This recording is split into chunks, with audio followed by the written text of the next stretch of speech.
ئازیزان و خۆشەویستان ئەمڕۆتان شاد و ئەم کاتتان باش. من شەماڵ عەلیم و لەگەڵ هاوڕێم ڕەحمان حسێنزادە لە خزمەتەوەی ئازیزان بۆ پێشکەشکردنی ئەم بەرنامەیە. بەرنامەی ئەمڕۆمان سەبارەت بە هەڵوگۆڕەکانی سووریا و لێکەوتە ناوچەیەکانێتی. ئەم باسانە لە درێژەی و باسانە کە لە هەفتەکانی ڕابردووە پێشکەشم کرد، چەند بەرنامێکم تا ئێستا کردووە بە زمانی عەرەبی و بە زمانی کوردی، بەڵام تا ئێستا فرسەت نەبوو لەگەڵ ڕەحمانە ئەم باسانە تاوتێ بکەین. لە خزمەتیەوەی ئازیزین ئاڵوگۆڕەکان زۆر خێران، هیچ ڕۆژێک نییە کە ئاڵوگۆڕێکی زۆر چاوەڕوان نەکراو لە سووریا ڕوونەدا، بەڵامی تر ئەم دۆخە کاریگەری لەسەر سەرجەم ناوچەکە هەیە و سەر تاپای ناوچەکە دەرگیری جۆرەها پرسیار و گومان و تێڕامانە کە هەوڵەدەین ئەمڕۆ لەگەڵ هاوڕێم ڕەحمان حسێنزادە ئەمڕۆ 29/12 ڕۆژ یەکشەمە لە خزمەتەوەی ئازیزا بووم پێشکەشکردنی ئەم باسە. ڕەحمان زۆر سپاس کە دووبارە لەگەڵنی، میوانی هەمیشەی بەرنامەکانی منی و هاوبەش و بەشدارمی لە پێشکەشکردنی بەرنامە گرنگەکانی ئەم کەناڵە. زۆر بەخێراتی. منی زۆر سپاسی تۆ کام دەرفەتا ڕەخسێنی کە لێرە لە بەرنامەکە لەسەر ڕووداوە گەرموگوڕەکان بەحاڵ قسە بکەین. هەروە سڵاوم هەیە بۆ بینەران و بیسەرانی بەرنامەکەمان. دەستان خۆش بفەرمون. زۆر چاکە. دیارە بەر لەوەی بچمە ناو باسەکانەوە پێم خۆشە هاوڕێیان ئاگادارکەمەوە کە ئەتوانن لە ڕێگەی کۆمنتەوە بەشداری ئەم بەرنامەیە بن. سەرنجەکانیان پرسیارەکانی نەتوانن لە ڕێگەی هەم فەیسبوک و هەم یوتیوبەوە کە باشتر وایە لە ڕێگەی یوتیوبەوە بێ بۆ ئێمەی بنێرن بینووسن لەسەر بڵین پەخشی ڕاستەوخۆکەی یوتیوب ڕاستەوخۆ ئێمە لە ستۆدیۆ ئەیبینین و هەوڵە دەین بە پێی کات و بە پێی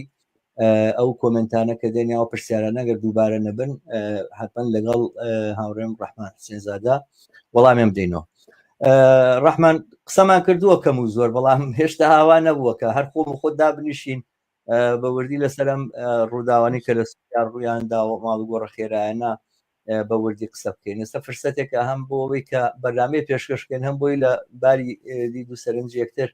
ئاشنابین. بەگشتی ڕووداوەکان چۆنە بینی؟ ئەمەی کە ڕوویدا لە سووریایە هەندێک بە پیلانی ئەزانن، هەندێک گەڵێن ڕێکەوتنی ژێر بەژێرە، هەندێک گەڵێن گوایە پیلانێک یاخود سەفقەیەک وڵێن مامەڵەیەک لە ئارادایە بۆ لەلایەن رووسیا و تورکیا و ئەمریکا و تەواوی دەوڵەتەکانی ناوچەکە و ئیسرائیلیش بەشدارن تایە. بەشێکی ژەڵێن بەرحاڵ لە درێژەی ئەو پێشاتانەیە دێ خودەواڵ و گۆڕانەیە دەکە لە ناوچەکەیە پێش هاتوون و ئەکرێ شتی تریشی بدوایە بێت. ئێوە چۆنێ بین؟ من هیوادارم قسە باسەکانی ئێمە ئەم شۆکە زۆر تکرار و دووپاتی ئەوە نەبێت کە تۆ چەند بەرنامەیەکی دیکەت کردووە ئەوەدارە هەروە خۆت ئیشارەت پێکرد من و تۆ لەم بابەتەوە قساکەین. حقەتەکەوێ ئەم ڕووداوی ئەڕانی تر نزیکە بێتەوە لە مانگێک لە سووریا ڕوویدا. منیت پێم وایە بێ لە چوارچێوە و لە درێژەی ئەو ڕووداوانەی ئەڵان نزیکە بینەوە لە 15 مانگ لەو 7 ئۆکتۆبری کە ڕوویدا و بەدوایەوە ئەوە بوو بە فرسەتێکی گەورە بۆ دەوڵەتی نژادپەرستی ئیسرائیل و نەتەنیاهو بەحاڵ ئەو پیلانانە و یا ئەو بەرنامانەی کە بووە یەک دەوهلەی ئەوەڵا لە دژی فلەستینیەکان لە غەزە و ئەو کۆمەڵکوژەی کە لەوێنە ڕوویدا، دواتر ئەوەیە جنوبی لوبنان و شەڕ لەگەڵ حیزبوڵڵا و نەهایەتەن بە زەرباتیی قورس کە لە حیزبوڵڵا کەوت ئەوان هاتنە پای ئاگربەسێک ڕۆژێک یا دوو ڕۆژ دوای ئاگربەسەکەی ئەوەیەکە بەحاڵ لێرەوە تاحریر الشام حرەکەتی کرد و دوای 10 ڕۆژ 11 ڕۆژ بەحاڵ دمشقیش سقوتی کرد و دەوڵەتی ئەسەد لەسەرکار نەما. ئەم مەجموعەیە بە نەزەرم ڕووداوی لێ گرێدراون. ئەوش ئەوەیە عاقبەت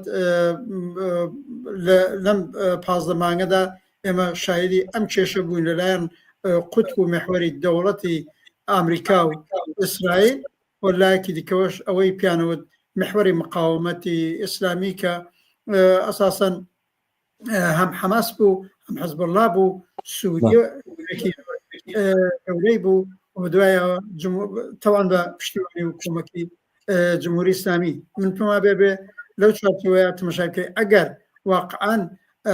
حەمەس ئەو زەربە قورسانی نەخواردایە و غەزە بە ڕۆژەی لێ نەهاتایە حزب الله بە تایبەت ئەو زەرباتەی نەخواردایە هەر ئەو زەربانەی کە لە خودی جمهوری ئیسلامیش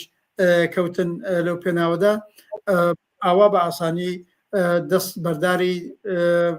دەوڵەتی ئەسەد نەدەبوون لەم چوارچەوە بین بەڵام لەم چوارچەوەدا طبعاً دیارە ئەوە ئەمریکا دەخاڵەتی ڕاستەخۆ و ناڕاستەخۆی لە ماجراکەدا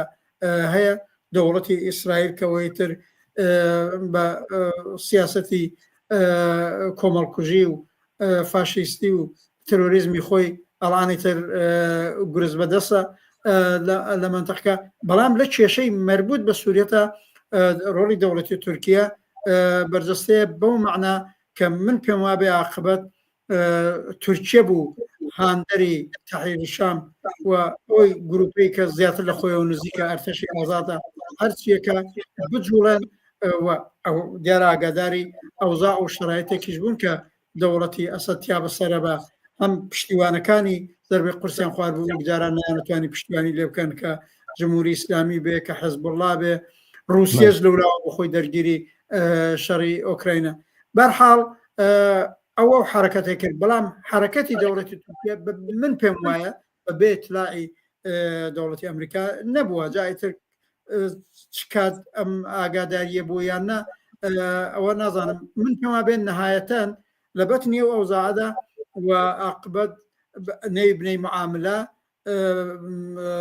ئاگاداربوون لەیەک دەوڵەتی تورکیا ئەمریکا و حتا رووسیا بەعید نییە من پێم وابێ لە پێناو وعدەهایەکە کە پیان دابێت لە داهاتوودا بۆ کۆتایی هێنان بە شەڕ لە ئۆکراین ئەو جۆرەی کە پێویست بوو پاڵپشتی دەوڵەتی سووریا و ئەسەد نەما بۆ یەکانە بینین ڕووداوەکان بەو خێراییە ویان ینی بە کورتی بڵم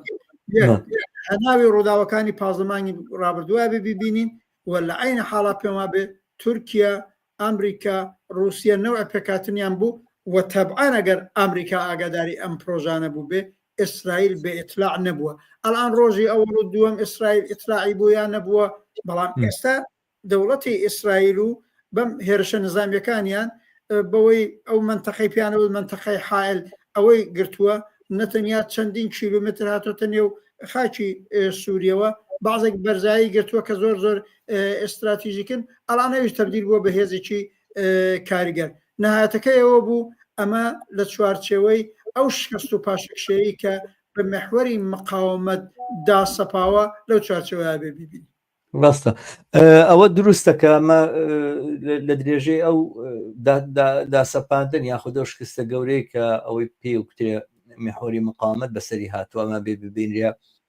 بەڵام لە هەمان کاتا بە بڕای من ئەوێ لە درێژەی ئاڵگۆڕەکانی ناوخۆی سووریاشا ببینرێ ینی ئێستا بە فەرزی حاڵەوە کە تەواوی ئەم دەوڵەتانە ڕازی بوون و هەیئەی تەحریری شام پەلاماری حەڵەبی داگیر کرد گرتی بەرحاڵ کردەیەکی کتوپڕ بوو زۆریش کتوپڕ نەبوو چکە ماوەیەک لەوبەر لە دەوروبەری حەڵەب شەڕ بوو لە دەوروبەری حەڵەب شوێنەکانیانە گرتووانە دواتر چوونە ناو حەڵەبەوە بەرحاڵەمە بە بڵین بە شتێکی کتوپڕ بوو کە بۆی ئامادە نەبوون بەڵام دواتر ئەگەر ئەو ئامادەی هەبوایە لە ناو سوپای سووریایە کە پێم وابێ لاری کەم چارەکە ملیۆنێک چەکداریان هەبووە و سیلاحیان بەدەستەوە بوو پرچەک بوون بە جۆرێک لەلایەن رووسیاوە چەکدار کراو بوون و ئەوانە ئەگەر نیازێک بۆ بەرەنگاری یاخود شەڕکردن لەگەڵ هەیئەتی تەحریری شامە هەبوایە ئەو شتاوە بە کتوپڕ بوو بە خێرایی ڕووی نادا و ڕووداوەکان و بەشێکی لە چاودێرەکان وای دەستنیشانەکەن کە خودی گرتنی حەڵەب ممکنە پیلانێک یاخود نەخشەیەکی زۆر باشدا ڕێژراوی چەند مانگ لەوبەر بوو بێ و تورکیاش ئاگاداری بوو بە جۆرێک کە بەبێ ئاگاداری تورکیا یاخود بەبێ ئەوەی کە تورکیا لانی کەم چاوی لێپۆشی بێت ئەگەر ڕاستە و خۆش لە هەموو نەخشەدانانەکانە بەشدار نەبوو بێ نێتوانێت ئەو کردەوەی بکرێ یاخود گرتنی حەڵب ئەنجام بدرێ بەڵام ئەوەی دواتری ئەو خێرا ئاکام گەیشتنی پرۆسەیەوە کۆتایی هاتنی دەسەڵاتی ئەسەد کە تەمەنی 54 ساڵ لە زەرفی 11 ڕۆژە ئەمەیان تەنانەت بۆ خودی هەیئەی تەحریری شام و ئەو گروپی قاعدە بۆ ئەوانیش چاوەڕوان کراو نەبوو یعنی ئەمە کە بەم جۆرە ئەم سوپایە فشەڵە و بەم جۆرە ئەم سوپایە بێ ڕۆحیەیە و بێگیانە و ناتوانێت لە بەرامبەر ئەم پەلامارانیا بوەستێ زۆرێک ئەڵێن ئەمە بۆ خۆی بەرەنجامی 11 ساڵ یاخود لە 2011 نزیکی وابێ بە زیاتر لە 13 ساڵ گەمارۆی ئابووری عقوبات بە تایبەتی کە لە 2016 دەستی پێکرد ئەو مۆزوعی قانونی قەیسەرە و ئەو بڵین سزانەی بەسەر دەوڵەتی سووریا سەپێنرا بوو و هەموو ئەو دۆخەی کە لە سووریایە بەدی هاتبوو ئەو گەندەڵیە زۆر فراوانە لە ناو سوپایە لە ناو جێیشە یاخود لە ناو ڕیزەکانیانە و بە جۆرێکیش ئامادەیی خەڵک بۆ ئەمە ئاڵوگۆڕە ینی دروستە کە سوپا شەڕی نەکردووە بەڵام ئەوە کە لە زۆر جێگا ئەتبینی بەبێ ئەوەی کە نە هەیئەی تەحریری شام گەیشتووە نە هیچ گەیشتووە هەنێک لە گروپە چەکدارەکان لە هەنێک شارەکانە خۆیان پەلاماریان نەدا و دەستیان بەسەر بڵین خاڵی پشکینەکانی سەربازەکانە ئاگرت مۆڵگەکانیان ئەدایە بەر فیشەک و بەرتەقە و پەلاماریان نەدان ینی باسەکە لەسەرەوە بوو کە بە شێوازێک ئەم زەمینەی ڕابردوو یاخود ئەم وەزئێتی ڕابردووی سووریا زەمینە ساز بووکەوە ئەم کردەوەی ئاوا بە خێرایی بچێتە پێشەوە قەتعانەوە تاسیری بووە چونکی دەوڵەتی بەشار ئەسەد لە 2011ەوە کە ئێمە هەموو شاهد بووین لانیکەم دەڕۆژ دوو هەفتەی ئەوەڵ واقعان خرۆشی جەماوەری بەڕووی دەوڵەتی بەشار ئەسەدا کۆمەڵانی خەڵک هاتنە مەیدان بەو معنایە واقعان حرەکەتێکی شۆڕەژێرانەی جەماوەری گشتی دەستی پێکرد بەڵام دواتر لەلایەکەوە هەم سەرکوتی بێبەزەویانەی خودی دەوڵەتی بەشار ئەسەد و هەرم ئەرتەشەی کە تۆ باسێکەی و هێزی سەرکوتگەری بەڵام هەرەوە ژشتا دەرەقەت وەزەکە ناهات ئەوە بوو واقعان لە خودی دەوڵەتی تورکیەوە دەستی کێشایە نێو وەزەکە و هێزی چەکدار تیارکردن گروپی ئیسلامی و گروپی تروریستی دروست بوون بە معنایەک ئەمریکا و ئەوانە دەخاڵەتکردن هەموو لە تەرەفەکە جمهوری ئیسلامی بە حمایەت لە دەوڵەتی بەشار ئەسەد و لە درێژەیدا حیزبوڵڵاوانە کارێکیان کرد ئەو خرۆشە جەماوەریە زۆر زوو گۆڕدرا بە شەڕ و چێشمەچێش لەلایەکەوە گروپایەکی واقعان تروریستی ئیسلامی و حتا ئەوەی مەسەلەن بەشێک گویان لە ئەرتەشی خودی ئەسەد جیابوونەوە هەرەو کاتە و ئەرتەشی ئازادیان شکڵدا و دەوڵەتی تورکیە زۆرتر کۆمەکی کردن ئەوانش هەموو گروپ و سازمانی نظامی کۆنەپەرست بوون عقبەدە و خۆرەشە جەماوەری چوە حاشیەوە ماوەیەکی زۆر و توولانی ئەو شەڕ و چێشمەکێشە دەستی پێکرد هەر ئەو کاتە خۆ زۆر جار لە 4-5 مانگیەوەڵا باسەکەەوە بوو دەوڵەتی ئەسەد ئەمڕۆ ناسبینێ ئەڕوخێ لە بینەچێت نەهایەتەن ئەوەی دەوڵەتی ئەسەدی ڕاگرد علاوە بەر ئەرتەشەکەی خۆی بە تۆری واقعی دەخاڵەتی جمهوری ئیسلامی بوو حزبوڵڵا بوو و نەهایەتەن رووسیا و بە هێزی هەواییەکەی کە هات کە وەختی خۆی قاسم سولەیمانی چوو پوتینیان دی و معاملەیەکیان لەگەڵ یەکتری کردوانە بە تایبەت لە 2015ەوە ئەنی تۆ بینی ئەو دەوڵەتی بەشار ئەسەد و ئەو ئەرتەشە ئەوەڵەن لایەکەوە لە نێو بۆرکانێک لە ناڕەزایەتی خەڵکدا بەسەریانە برد ئەوە چ بووە کەنارەوە بەڵام ئەم شەڕ و کێشەی ناخۆیانەش بوو واقبەت ئەو بە کۆمەکی دەوڵەتی جمهوری ئیسلامی و رووسیەوانە خۆی ڕاگرت بوو تا چەندە تۆ ئەتوانی لەلایەکەوە بە کۆمەکیمان خۆت ڕاگری و لە عینە حاڵە خۆی ئەو ڕژیمە لە نێوخۆی وڵاتە وایە لەگەڵ قەیرانی اقتصادی ڕوبەڕوو بوو ئەترم بینانە دەرکەوتووە کە خودی ئەم ئەرتەشەی وا ئاواز و نەیتوانی مقاومتکە بەشێک خودی ئەو ئەرتەشە ماوەیەکی زۆر بە تووشی گیرۆگرفتی معیشەت و اقتصادی زۆر گەورە حتا لە نێو برسی بوون بەمانای کەلیمە برسی بوون بمعنای برسی بوون ئەو علاقەی جارانیان نەبووە ئەو زەختیان لەسەر بووە لە پەنادەستیانەوەی تر سوپای قودسەکە وەک جاران کۆمەکی نەکردوون رووسیا نەبووە وریان هاتۆتە خوارد دەنەچە من پێم بەمە فاکتۆرێکی مهم بووە لەوەی کە ئەرتەشەکەی ئەسەدیتە و ئەرتەشەی پێش و حتا 1 ساڵ پێش و ترەکەشی نەبووە بە تایبەت ئەوەش بزانین لە ماوەی ئەم 15 مانگەی کە ئیسرائیل ئەو شەڕی بە منتەقەکە فرۆشتووە مدام مەدانێکی بۆمبارانکردن و موشک خستن و بە بەهانەیەوەی جمهوری ئیسلامی لێ و سوپای پاسداری لێ خودی دەوڵەتی بەڵام ئەرتەش و دەوڵەتی ئیسرائیلیش ئەو کارانەی کردووە ئەمانە تاسیری بوو و من پێم وایە خودی تحریر الشام و ئەو گروپە مسلحانەی کە لێوێ بوون لە نزیکەوە متابعەی وەزعی دەوڵەتی ئەسەد و بەتایبەت ئەرتەش و هێزە نظامیەکەیان کردووە ناکرێ بێ ئیتلاع ببێتن ئیتلاعیان بووە خەبەریان بووە کە لە دەرونیا پوکاوەتەوە ئەوە برسین بەلحازی معیشەت و اقتصادەوە ئەوە علاقەکەی جارانیان نەماوە ئەوە کۆمەکەکەی جاریانیان بۆ نامێنێ لەلایەن جمهوری لەلایەن سوپای پاسداران و جمهوری ئیسلامی چونکی خودی سوپای پاسداران و جمهوری ئیسلامی لە ئەو 15 مانگە زەربەی قورسی خوارد لە سووریا زۆرە لە فەرماندەهانی لەلایەن ئیسرائیلەوە لە بین چوون دەنەچە تەحریری شام و گروپەکانی دیکەش ئەوانەی دەستیان کرد بەو کارانە من پێیان بە ئاگاداری وەزیەتەکەم و ڕاستەکەی وەکو فاکتیش باسییان کرد کە حتا پەیوەندی بووە ارتباط بینی مثلەن فەرماندە نظامیەکانی تەحریر الشام لەگەڵ هی فەرماندەهانێک لە نێو ئەرتەشی ئەسەددا بووە و ئەمانە هەمیشە دایم اتفاق کەوتووە و دەبێت دەنەچە من پێم بڵێ عاملێکەوەیە خودی دەوڵەتی فاسدی ئەسەد وەکو دەوڵەت وەکو ئەرتەشەکەی ئیتر توان و قدرەتی مقاومەکردن و ڕاوەستانی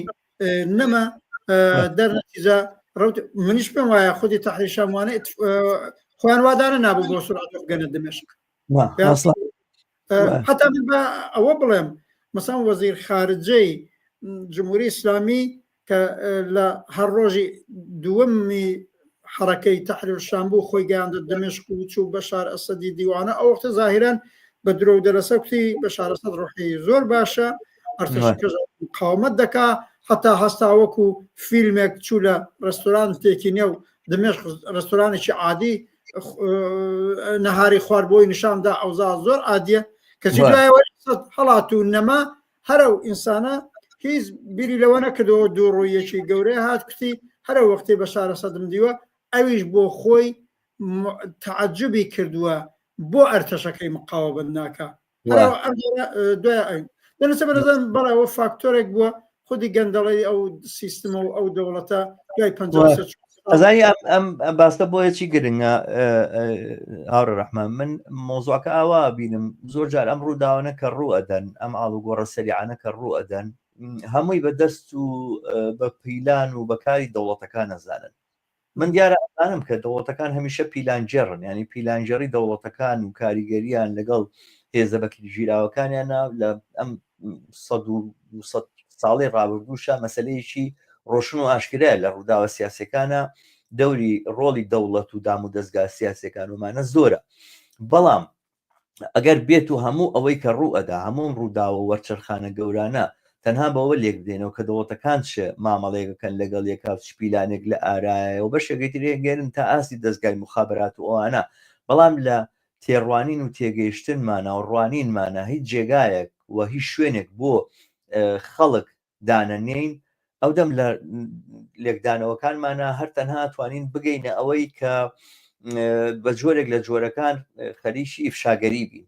من نەزانم بەشێکی زۆری ئێمەمانان چەپ زۆر بەمە ڕاهاتوین کە کاری ئێمە ئیفشاگەریە کاری ئێمە ئەوەیە کە پەردە هەڵماڵین لەسەر پیلانەکان کاری ئێمە ئەوەیە کە ڕۆشنگەری بکەین کە چ پیلانێک لە ئارایە و چی ئەکرێوانە لەبەرەوەی خەڵک خوان عەقلیان پێ ناشکێ بەژوورین ئێمە باسیکەین کە ئەم شتانە لە ژێرەوە چی ئەبێ بەشێک من تێگەم کە ئەمە ڕۆڵێکە بۆ چەپەکان دانراوە لەبەرەوەی لە حاشێ ڕووداوەکانان وەکو بینەش سەیرەکەن ئیترەوەیان بۆ مێنێتەوە تێیدی شیەکەن مثلا ئینسان چۆن دانیشێ سریالیەکی بینی بەرشەلۆنە و ریال مەدرید دەکا و لایەنگری بەرشەلۆنەیە و کە بەرشەلۆنەی باتەوە پێی خۆشە و کە ریال مەدرید ئەدۆڕێ پێی خۆشە و کە یاخود بەعکسەوە بۆ لایەنگری ریال مەدرید هەستەکەی بەشێک لە چاودێرەکانی شەوەی بە زۆریش لەلایەن زۆرتر ئەوە هیچ کە لە سوۆسیال میدیا تا زۆریشیش لە ئەحزابەکان وەختێک لێکدانەوەکانەکەم بەم جۆرە لێکدانەوەکەن ئەڵێ تەنها ڕۆڵێک کە خەڵک هەیبێت و ئەوانە چاودێرە هیچ ڕۆڵێکی ئاکتیڤ و کاریگەری نە لە ڕابردووە بوونە لە داهاتوو شاتوانێ بیبێ هەر بۆیە بۆ نمونە کە لێکدانەوەکانەکەی ئەمە دووبارە موامرەیەکی سەرمایەداری و ئیمپریالیزمی دنیاە و خەڵکی زەحمەکێشی سووریا بوونەتە قوربانی یعنی ئەوەی کە خەڵک قوربانیە هەمیشە و دایم لە تێگەیشتن و لێکدانەوەکانی ئێمە دووبارە بێتەوە ئەو خەڵکی کە ئێمە بەنیازی خۆی ڕزگارکە بە هیچ جۆرێک لە هیچ سینناریوەکە لە هیچ جێگەیەکە نەکات تەنها پاڵەوان نییە ناتوانێت هەتا ئومێدیشی هەبێ ڕۆژێ لە ڕۆژان پاڵەوان بێ بەبستمەوەی ئەم جۆرە دیدگایە بۆ لێکدانەوەی نەکان من تەمان لەگەڵ زۆرێک لە هاوڕێیانە بەشێک هاوڕێک لەسەر بۆی نووسی بوون جارێکیان لەسەر فەیسبوک نووسی بێ ئەمە چییە من ئیسرائیل نەسڕڵای کوشت من پێم خۆش بوو شەماڵ لەواچ و پێی ناخۆش بێ هەنیەی کوشت من پێم خۆش بوو شەماڵ لەوەچ و پێی ناخۆش بێ دووبارە سنواری کوش هەمان شت بەڵام ئێستا سووریا ڕژێمی سووریا ڕووخاوە من پێم ناخۆش و شەماڵ خۆشحاڵە ڕەنگە لەبەرەوە بێ کە ئێمە سەر بە دوو بزوتنەوەی جاوازم لە وەڵا ڕەنگە لەبەرەوە بێ کە ئەم جاریان ئیسرائیل کارەکەی نەکردو بەڕاستەوە خۆی ئەگەر ئیسرائیل کردا زۆر پێ ناخۆش نابوو بەبستمەوەیە بەشێکەوە کە تۆ خۆشحاڵەبی بە ڕووخانی دیکتاتۆرێک و ئیستیبدادەکەی بینین زیندانەکانی چۆنە یعنی کە مقایسەیەکە لەگەڵ سەدامە لە سەدام خراپترە یعنی ئەوەی کە لە سووریایە ڕوویداوە لە ماوەی 54 ساڵی ڕابردووە ئێمە بیرمان دێ کاتی سەدام لە هەفتاکانە شتێکە بوو لە مووسڵ جێگایەکە بوو ناوی قەسر نیهایە بوو کەسێک سەرپەرشتیەکە ناوی نازمگزار بوو دوای هەر سەدام خۆی کوشتی لەوێ باسییانە کرد خەڵکیانە قستە ناو حوزی ئەسیدەوە ئەیان توانەوە و لە ناویانە بردو ئەم چیرۆکانیان نەجێڕایەوە بەڵام ئەوەی کە ئەم ڕۆژانە هەتاکو ڕۆژەکانی ئاخیر لە سووریای ممارەسەکراوە هەمان ئەو نەسام ناکەێنێتەوە بیر پاشان ڕژێمێکی داڕزیوی داپوکاوی فاسدی گەندەڵ و ئەوانە هەر ڕۆژێک زیاتر بمێنێتەوە ئەگە قسە لەسەرەوەی ئامە ڕووخاوە بەڵام بەدەستی ئیسلامەکان ڕووخاوە جانجا ئیسلامەکان لە ئەسەد خراپترەکەن وەک ئەوەی کە ئەگەر ئەسەد بمایەتەوە 6 ساڵی تر یا 7 ساڵی تر یا 10 ساڵی تر فرسەتی ئەوە هەبوو لە جێتی ئیسلامەکان هێزێکی تری شۆڕژەر بێتە جێگاوی بێڕوخێنێ لە حاڵێکە خودی ئەم دۆخە چەق بەستووە کە لە سووریایە هەبوو ئەوە بوو فرسەتی دابا هێزە ئیسلامەکان بێنەکار سەرەتای ئەم جوڵانەوە تۆ باست کرد جوڵانەوەیەشی ئازادی خوازانە شۆڕژ جێڕانە خەڵک هەستان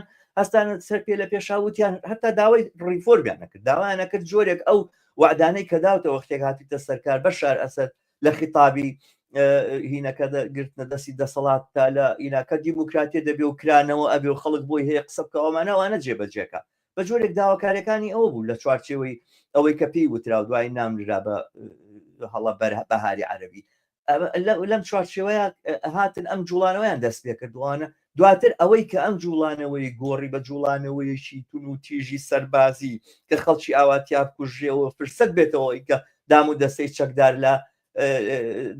دەستە و تاقنی چەکدار لە هەموو جێگایەکی دنیاوە لەلایەن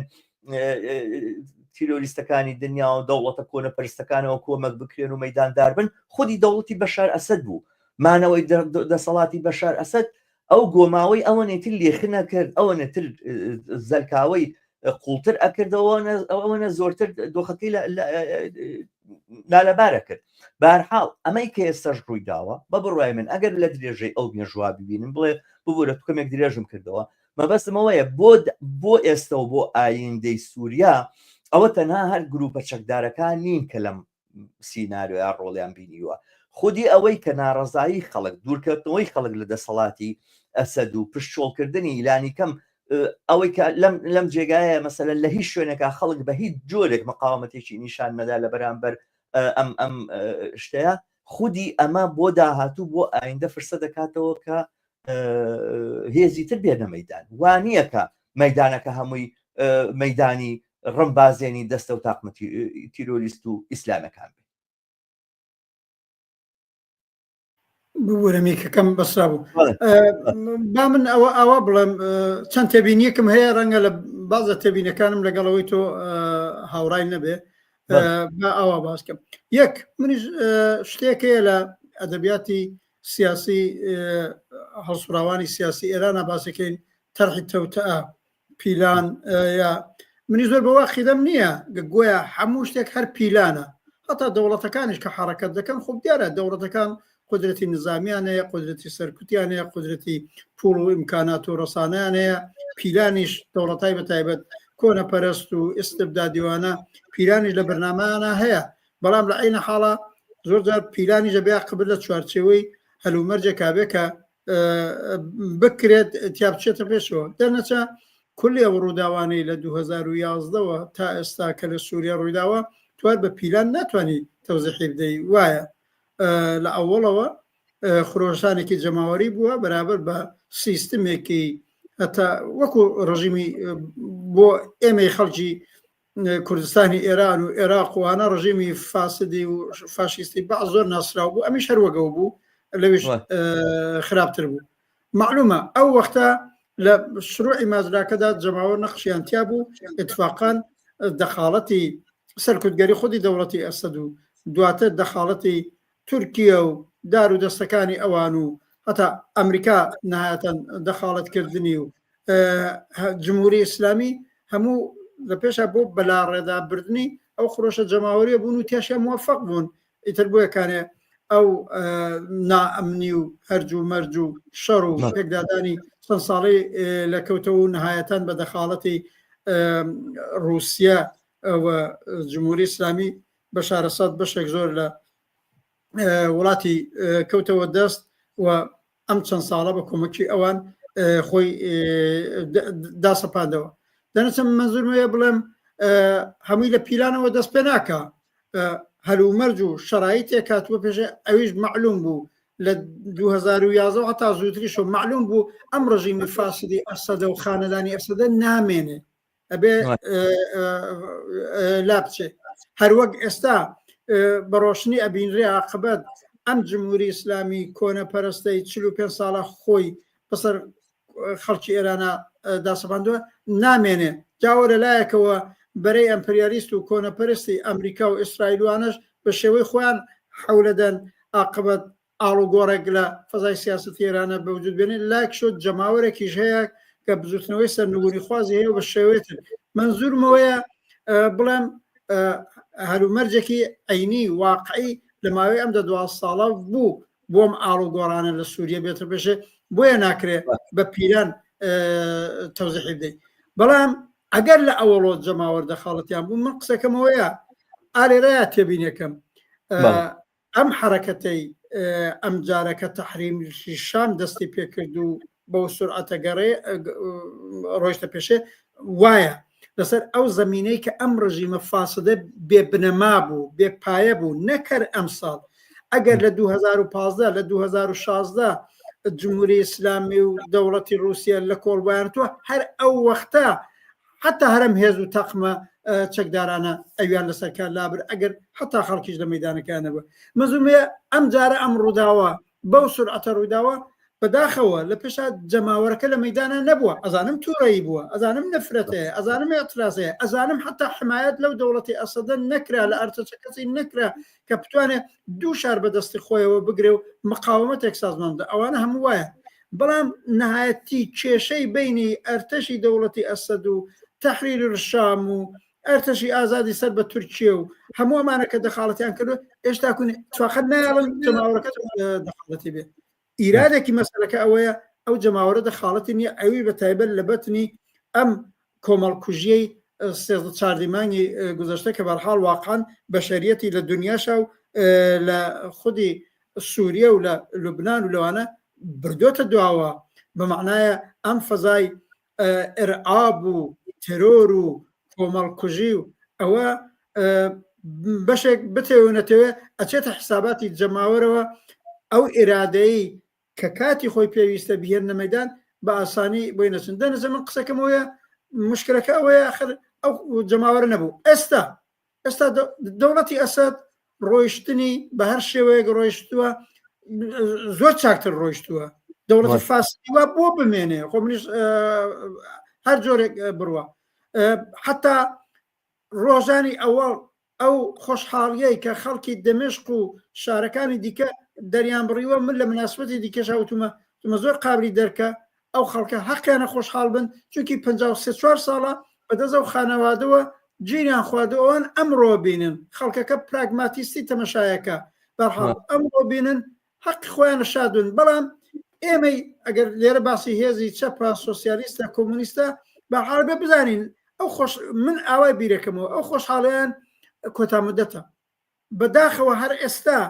نیشانەکانی ئەوەی کە بەرحاڵ دووبارە ئستبداد سەرکوتگەری نائەمنی زیندووکردنەوەی زندان هەموو ئەمانە دەست پێ بکاتەوە هەیە تو هەر ئەمانە بینی چهارڕەشەیەکی گەورە لانیکەم لەسەر کوردستانی سووریا هەیە چونکی دەوڵەتی تورکی ساسن هەڕەشەکانی هەیە و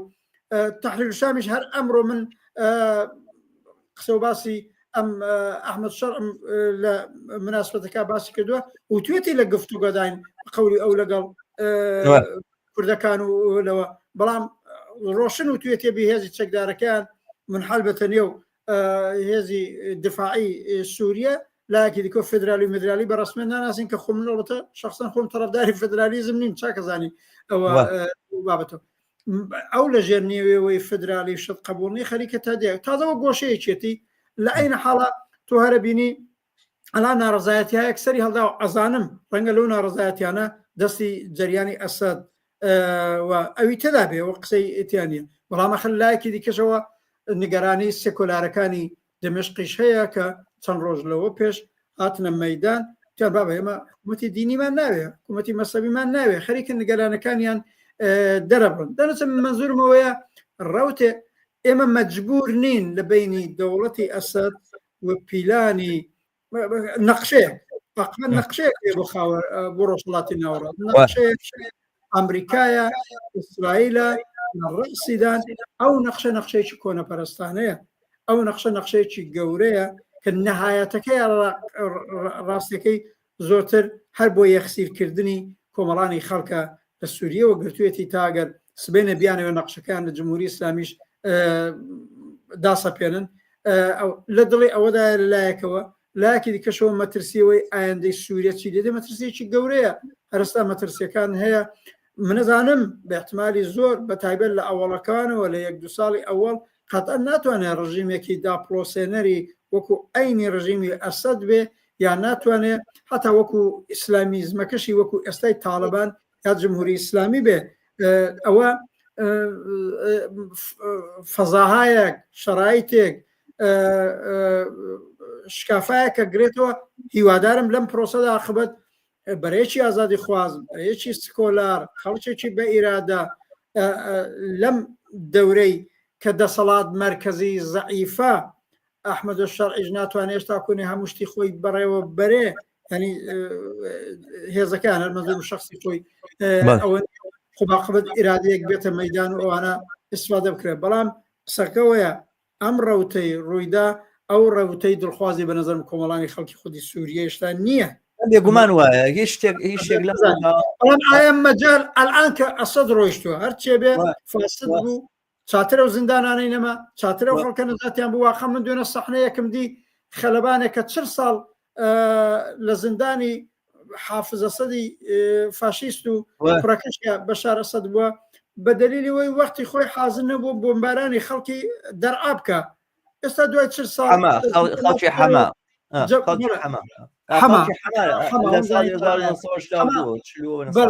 ئێوە زۆر خۆ ئینسان و سەحنەیە دی کە ئەم ئینسانە بە دەلیلەوەی شەرافەتمەندێکی بووە وەختی خۆی ئەو بۆمبارانەی نەکردووە 40 ساڵ لە عمری خۆی لە زیندانە ئەڵان چۆ لە مەیدانێکی گەورەی هەما پێشوازی لێکرێت دەستیان خۆش بە پێشوازی لێکەن خۆ ئەمانەش حتمما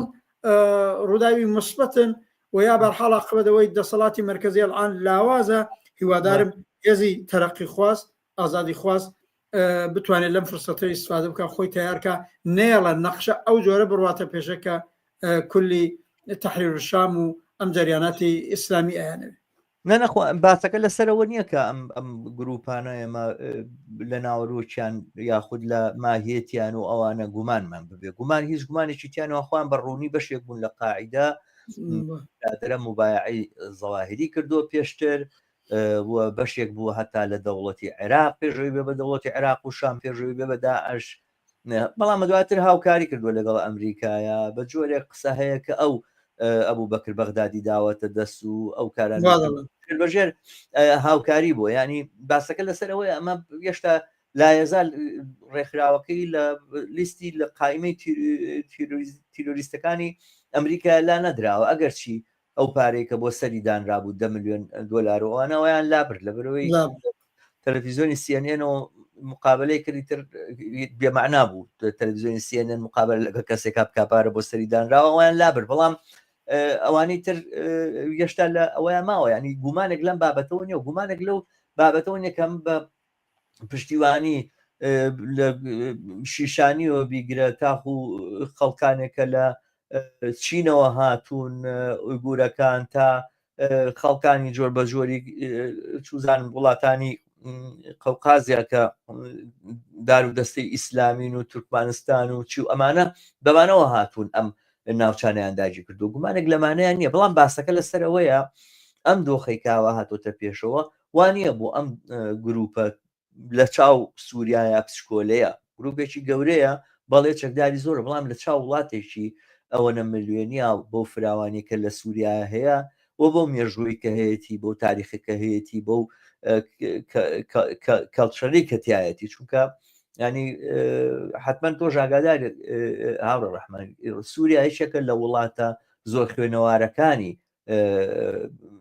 دنیای عەرەب ینی لە پاڵ میسر و عێراقیشێک بوون لەو وڵاتانێک کە مێژینەیەکی زۆریان لە بواری کولتوری و ئەوانەیە هەیە بەشیکی زۆری شاعیر و ئەدی بە گەورەکان و سەرە گەورەکان خەڵکی ئەم وڵاتەن مێژوویەکی دوور و درێژی لە جوڵانەوەی چەپ و ئازادی خوازی ئەوانەیە تیا بووە ئەمانە هەموو بەشێکن لە مێژووی پاشان قسە لەسەر ئەوە بێ کە ئەم دۆخە بەدەست ئەم ئیسلامیانە کەوتووە ئەوانی هەموو شتێکیان بۆ یەکسەر بێتەوە چونکە لە جێگایەکە کارەکەن و ئەوانە جیاوازی زۆرە لەگەڵ سۆماڵە جیاوازی زۆرە لەگەڵ ئەوغانستانە جیاوازی زۆرە هەتا لەگەڵ لیبیایە ئەم وڵاتە وڵاتێکی نەوتی نییە گروپێکی ئیسلامی بڕۆن بیرە نەوتەکە بگرن و نەوت دەرێن و بیفرۆشن بە دنیا و ئوموریان ماشی بێ وڵاتێکە لەسەر بنەمای زراعەت و لەسەر بنەمای تیجارەت و پەیوەندی لەگەڵ دنیاە توانای بمانەوەی اقتصادی و ئابووری هەیە ئەمڕۆ لە قسەکانی ئەبوو محەممەد جۆلانی کە من تا ئەسە پێ خۆشنێ پێ بڵێ محەممەد شەرع هەرمەیە بەو ناوی کۆنەی ناوی بنین تاوەی کە معلومەوە بە تەواوەتی کە ئەو توێژەی فڕێیاوە گویا توێژێکی کتری گرتۆتە خۆی و دەمۆک و سیاسێک ڕەخنی لێ ژیرێ بەڵام تا ئێستا بۆ من هەر ئەو نمونەی ئەو تیرۆریستی ڕابردووە هەر ساعتێک بەر لە ئێستا کە ئەم چاوپێکەوتن و گفتوگۆیی بوو لەگەڵ قەناتی ئەلحەدەسی سعودیا سەر بە سعودی کۆڵێک تەبلیغاتی کرد بۆ خۆی و بۆ ئەم ئەزمونەی کە هەیەیانەوە چۆن یانێ پەیوەندیان لەگەڵ هەموو دنیاە چاکەن بە جۆرە لە ژۆرەکان لە قسەکانیان ئیسرائیل تەنانەت ئیسرائیلی بەڕەسمی ناسی لە گفتوگوۆیەکی تریا لەگەڵ بیبیسیە وتی دەوڵەتی مهم لەم ناوچەیە هەنیشیان تورکیایشان ئیسرائیلە ئیتر ئەوە هیچ کە ئەم بەرنامەی تری ئەمڕۆی زۆر بانگەوازی کرد بۆ سعودیە کە بێ بەشداری بکە لە دووبارە سازانەوەی ئابووری سووریایە سووریا بەبێ ئەم دۆخەوە ببێ ئاشتی لەگەڵ وڵاتەکانی دەوروبەرە ناژی ئێمە بە هیچ جۆرە نابین بە مۆڵگەی تیرۆر بۆ دنیا ئەوانە دیارە ئەمە لەباری ئەوەی کە چه هەڕەشەیەکی تیرۆریستی لە دنیاە یاخود ناوچەکەیا بکە بەڵام بۆ خەڵکەکەی خۆی دیارە کۆنەپەرسترین سیاست هەوڵەدا پەیڕۆ بکە بەڵام ئەم دۆخەکە سووریا هەیەی و ئەم ڕابردووە کە ئەو شۆڕشەی کە لە سووریا لە 2011ەوە دەستی پێکردووە لە هەزار ئەو شتانە لە بیری خەڵک نەچوونەتەوە خۆ دوو نەوەی بەسەرا تێ نەپەڕیەوە ئەوانە 14 ساڵ لەمە بەرە خەڵک دروشمەکانی ئەو کاتانیان بیرە و ئەو هەموو فعالیتانی کە لەو کاتەیە کراون و ئەوانە لە هزار فعالەکانی بە جۆرێک ماون ئەگەر لە داخلیش نەمابن لە دەرەوەی وڵات هەن و ئەمانە هەموو ئەمەی کە ئێستا هەیە لە سووریایە ڕێگە بەوە نادا دەسەڵات بۆ گروپێکی ئاوا ئاشکرا تیرۆریستی وەکو هەیئەی تەحریری شام یەکسەرەکاتەوە واتە لەگەڵ قەسەدا لەگەڵ کوردستانە بە بڕوای من هەڕەشەی گەورەیە لەسەر قەسەر لەلایەن تورکیاوە نە لەلایەن هەیئەی تەحریری شامەوە نە لەلایەن ئەو گروپانەوە کە لە ناو سووریایە سەر بە هەیئەی تەحریری شام ئەو گروپانێک کە سەر بە تورکیان ئەوەی کە پیانە وترێ گوایە جێشی وەتانی یاخود لەشکری نیشتیبانی کە سەر بە تورکیان وە خودی تورکیا کە ئەمڕۆژ بەو شتانەی کە ئەمڕۆ بینیمان و بەو دیدارێکە لەگەڵ بڵین دانیشتوی ئیمرالی ئاکرا لەبەر بەسەکە ناوێرم ناوەکە بڵێم ڕەنگە حەزر بکرێ و قەدەغە بکرێ لەبەرەوە ناوەکەی نایێنم بەڵام لەگەڵ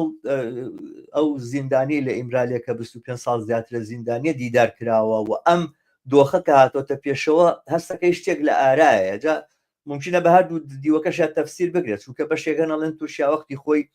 کە کاتێک ویستی لەگەڵ ئەم هەیئەت تەحریری شامەوانەیە تەئیدی کات و پەلامارەکەی بۆ نەخشە بۆ دابنێ قسەیەکی ئاوا هەیە کە بە جۆرێک دۆخی لەگەڵ سووریای ئاسایی کردەوە خەڵک وایە زانی تەواو هەموو شتێک تەواوە بێت لە سووریا ئەوانە بەڵام لە بنەوەم پیلانەی داڕشت بوو تەمان وەزیری خارجی ئێستا سەرۆکی دەستگای مخابراتی ڕابردووە و دیبلۆماسیەتی تورکیاش بە عەقڵێتی مخابراتی چێتە پێشەوە معلوم نییە ئەمە چیتایە بەڵام بەهەرحاڵ بادیرەیەکە یاخود شتێکە هاتۆتە پێشەوە ممکنە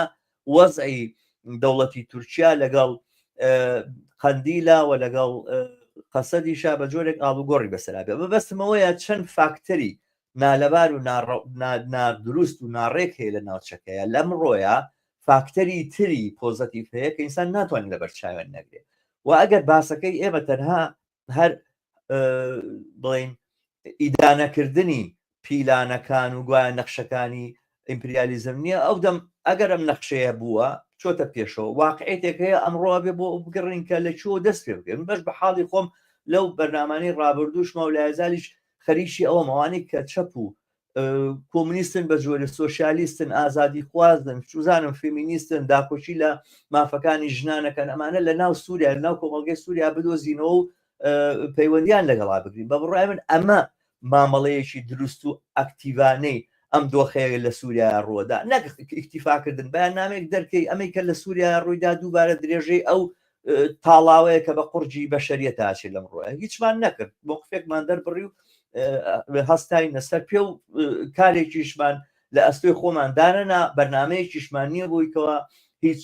هەنگاوێک هەڵبێنینەوە و هیچ دەواازەیەکیش ناکەینەوە بۆیکەوە ئەلتەرناتیوێکی تر ڕۆشناییەک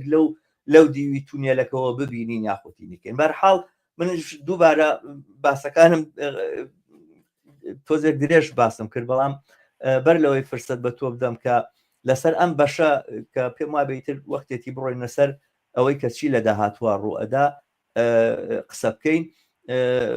فرسەت بە تۆ ژەدەم بەڵام بەر لەوە داواکەم لە هاوڕیان گەتە سەلیان کردووە کەناڵی هیوا لەسەر یوتوب سەبسکرایب بکەن ڤیددیۆکان لای بکەن لە ڕێگەی خۆتانەوە شەیدی بکەن بڵاوی بکەنەوە بە بینەرانێکی زۆرتر لەم بەرنامەە بینەنەر ئێستا ژمارەیەکی زۆر لە هاوڕێیان بینەری ئەم بەرنمەیەمانن کە سڵاویشیان ناردووە لاڤا خەرمان ڕۆزا هەژیر و کەمال زۆر سپاسیانەکەم کە لەگەڵمانان بینەرن هەوڵ بن لە ڕێگەی خۆتانەوە ئەم ڤیددیۆیە شیر بکەن و دۆستەکانی خۆتان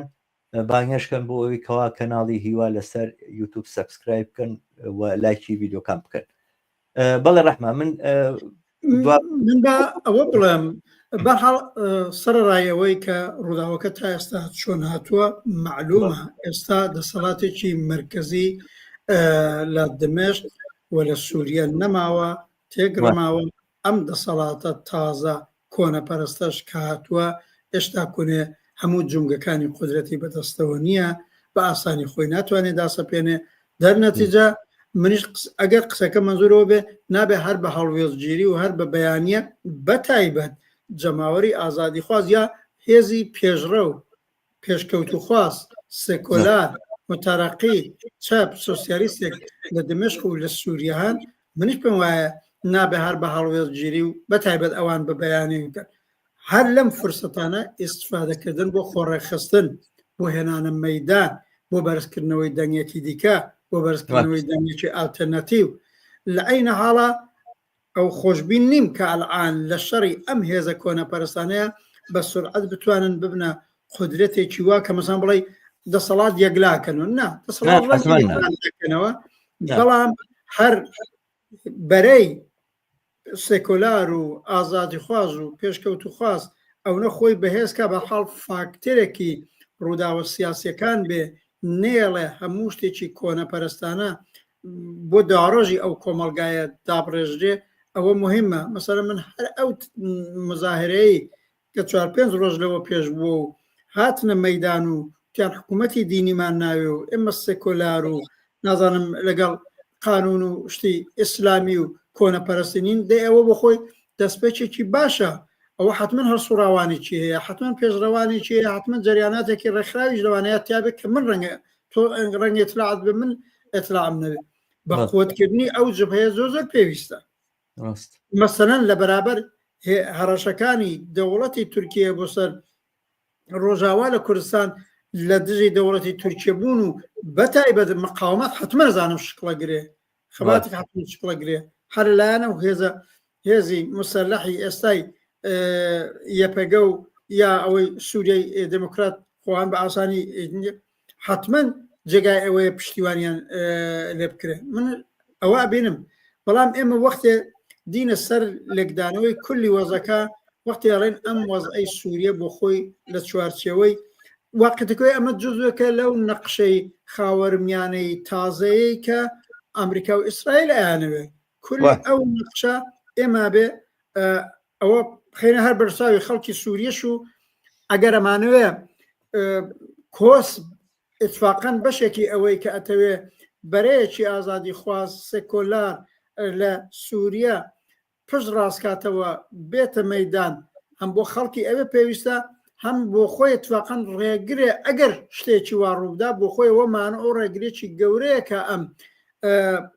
نەقشەی خاوەرمیانەی تازە تبقی مەرامەکانی دەوڵەتی فاشیستی ئیسرائیل و پشتیوانەکەی ئەمریکا بچێتێت پێشەوە دەنسە من تاوجێ ئەلعان ئێمە هەر لێکدانەوەیەکمان ببێ ئەلعان وەزعی واقعی سووریەوەیە دەوڵەتی ئەسەد نییە دەوڵەت ئەو شتێکی ئەلعان خۆی بە دەوڵەت دەزانێت ئێستا کوونە دەوڵەتێکی تەواو مەرکەزی نییە تەواو داسەپان نییە بەرحاڵ فەزا و شەرایطێک هەیە هەر وەک هێزی کۆنەپەرست لەوانەیە لەمڕەوە زیاد بن و بێنە مەیدان و خۆ چەکدارکەن هێزی ئازادی خواست پێشکەوت و خوازی دەتوانن بێنە مەیدان بە شێوەی خۆیان بە شکلی خۆیان حتا ئەگە پێویست بە خۆیان چەکدارکەن ببن بە هێزێک لە مەعادلەی منتەقەکەدا ئەبێ ئەوە بکە بەڵام کولی وەزەکە بەو شکلە نەڕۆیشتە پێشەکە جەماوەری ئەوێنە ئێمە بێ ئەوە بزانین من مەزورمێ باس لێکدانەوەکە من بێ ئێمە واردی هەلو مەرجی شۆڕەجێرانە نەبووین لە سووریەدا مەسەڵەن ئێمە ئێمە 2 ساڵ لەوە پێش خۆشێکی جەماوەری لە ئێران سەری هەڵدا دوای قەتڵی مەحسا ئەمینی منیش و تۆش و زۆر کەسی کەوتمان با بەمە هەلو مەرجێکی شۆڕەجێرانەیە من پێم وایە ئەلعانیش ئێمە هەرچەند بە دەرەجەیە کەس بۆەوە ئەو خۆشە بەڵام ئەلعانیش هێشتا لە هەلو مەرجی شۆڕەجێرانەیەکە لە شارەکانی ئێران و کوردستان ئێران بەسەرە بین کە زۆر مەجاری گەورە هەیە بۆ هێزی چەپ و سۆسیالیستی وەکی ئێمە و هەموو سێکۆلارەکان و ئازادی خوازانی ئەوێنە لێرە هەلو مەرجەکە شۆڕەجێرانە نییە بەڵام بێدەسەڵاتیە دەسەڵات ئەوەی ئێمە بۆشایی دەسەڵات هەیە بۆشایی دەسەڵات بەڵام بە دەرەجەی یازانم ئەم تەحریر شام هاتووە و دمشقشی گرتووە و کۆنفرانسیش ئەگرێ بەڵام هێشتا کوونێ تەواو هەموو جومەکەکانی دەسەڵاتی بەدەست نییە و غیرەوە من زانیاریم ڕەنگە زۆر نەبێ بەڵام تاوجێزان تەحریر شامیش خۆی یەک دەست نییە خۆشی هەر یەک گروپ نییە لە نێو خۆیدا ئەنوا دەنەسم بەڵێ ئەولاتر لە هەڵوێستگیری ئەبێ کارێ بکرێ ئێرادەی جەماوەر ببوژێتەوە لە سووریا بێنە مەیدان هێزی پێشکەوت و خوازیەوێ هێزی پێشڕەوێوێ حتممە بێت تەشویقاکی بێنە مەدان حتممە ئەگەر پەیوەندیەک لازمە بێ بیگرین حتممە ئەگەر کۆمەکێک لازمە بێ بیکەین لە تۆیەکە شارەزایی زیاترەتەیە و مستەلت بە زمانی عەرەبی و بە سابقە و پێشیری سیاست لەوێنە حتممە بێ حەولانە بدرێ ئەوانە حتممە پێویستە حەولدان بۆ بەهێزکردنی بەرەیەکی پێشکەوت و خۆز و ئازادی خوازار ئێستا لە شاری دمشقەوە گرتوێتی تا سەراسەری سووریا حتممە پێویستە ئەوە بکرێ سەرڕایەوەی هەر لە نۆگلێدانەوەیەکمان بێ و ئەوڵن قسە بێ لەگەڵەوە هێزی پێشکەوت و خوازە ئەو بێ بڵێ ئەوزاکە ئاوایە هەلو مەرجەکە خەریکن بە مەسیرێکی نالەبارە بە دژی خەڵکی سووریا بنە پێشە ئێوە بێ بێن لە مەیدان واقبەت بێنە سەحنەکە و ڕێگر بن ئەبێەوە ئالتەرناتیڤێکی دیکە چەشمەندازێکی دیکە بەو خەڵکی سووریا نیشاندن بۆی نەچن لە دەوری هێزە کۆنەپەرستەکان لە بێدەرەتانیا لە دەوری ئەم یا ئەو هێزی کۆنەپەرست کۆنە بنەوە حتممە بێ حەولێک بۆ ئەوە بدرێ لە دڵی هەر وەزێکە کە هاتوۆتە پێشی زۆر باشە بەشێک لەو باسانەی کە پێویستە قسەی لەسەر بکەین ئاورە ڕەحمان بە بڕای من دۆخی ڕۆژاوایە یاخود دۆخی ئەو بەشەیە کە لەلایەن هێزەکانی یەپەگە و یەپەژە و بڵێن بەگشتی ئەوەی هێزەکانی سووریای دیموکراتیک کۆنتترۆل کراوە یعنی نەکرد تەنها ڕۆژاوە بڵێن ئەو بەشانەی کە بوونمونە لایەزار لە بندستی ئەو هێزیان پرسیارێکی هاتووە من هەروە شتێکیش بڵێم بۆ هاوڕیانە کە کۆمنتە نووسن کۆمنت بۆ من بە سوودفە کۆمنتێکم لەسەر فەیسبوک دۆزیەوەیشێک لەو لینکانێکە شێرم کردبوو باشتر وایە کۆمنتەکان لە ڕێگەی یوتیوبەوە بنێرێ لە ڕێگەی لای کۆمنتی یوتیوبەوە بنێرێ ڕاستەوخۆ لە ستۆدیۆ ئەی بینین وەکی تر ممکنە لە دەستمان دەرچێ یاخود نەیبینین ئەمە مێستا بە سوودفە بینی هاوڕێتوانە نوریێڵی خوێندنەوەتان بۆ دۆخی کورد لە سووریا چییە تۆ چۆنێ بینی دۆخەکە هاوڕە ڕەحمان چی ڕاستەکەی دۆخەکە بە دەرەجەیەک نالەبار بینیم بەو مەعنا چونکی تۆژی شارێکت پێکرد هەرەشەی گەورە ئەو دەسەڵاتە نییە ئێستا لە دمشق فۆرن بێتە سەرکار و ئەوەش بە دەرەجەیەک بە قسەکانیان ئەوە نیشانەدا دەوڵەتی تورکیە دەوڵەتی ئوردوغان و دەوڵەتی تورکیە ئەلان هەڕەشەیەکی گەورەیە لەسەر ئەو تەجروبەی کە لە کوردستانی سووریا هەیە ئەوەی کە عاقبەت یەپێگە و ئەڵان هێزەکانی سووریای دموکراتیک و هەموو ئەوێنە وەکو ئیدۆلۆژیان وەکو سیاستیان وەکو پلتفۆرمیان هەموو شتێکیان جێگای ڕەزامەندی من نییە بەجێی خۆی بەڵام من پێم وابێ لە 2011 تا ئێستا بە دەرەجەیەکی زۆر تەجروبەیەکی مثبت لەوێنە درا بەدەستەوە ئەوەی ئەوە جەماوەڕ بێنە مەیدان هەرە خۆ بەڕێوە بردنە شکڵ بگرێ بازە قانون و موازینی پێشکەوت و شکڵ بگرێ ئەو مقاومەتە قارەمانانەی کوبانی شکڵی گر پاکردنەوەی داعش زۆر مهم بووە دەرەجەیە لە یەکانگیری و هاوپەیوەندی بینی خەڵکی کورزمان و خەڵکەکانی دیکە بەوجاتەوە هەمووانە تەجروبەیەکی مثبت و بەتایبەت منتخەکە ئەمنیش بووە هەندێک یاسا بۆ پاراستنی مافی ژنان هەموو ئەوانە دەنەچەوە تەجروبەیەکی مثبتە تا ئێستا بووە وەختی خۆشی قسەمان لەسەر کردووە بەڵام وەختیاڵێ وەزەکە چۆنە بینی ئەوەڵین وەزەکە خەتەری دەوڵەتی تورکیە و قسەکانی ئوردوغانە و لە خۆشەوە قسانە ناکە خبەت دەوڵەتێکە و ئەرتەشێکی گەورەی هەیە و دووەمین ئەرتەشی ناتۆیە و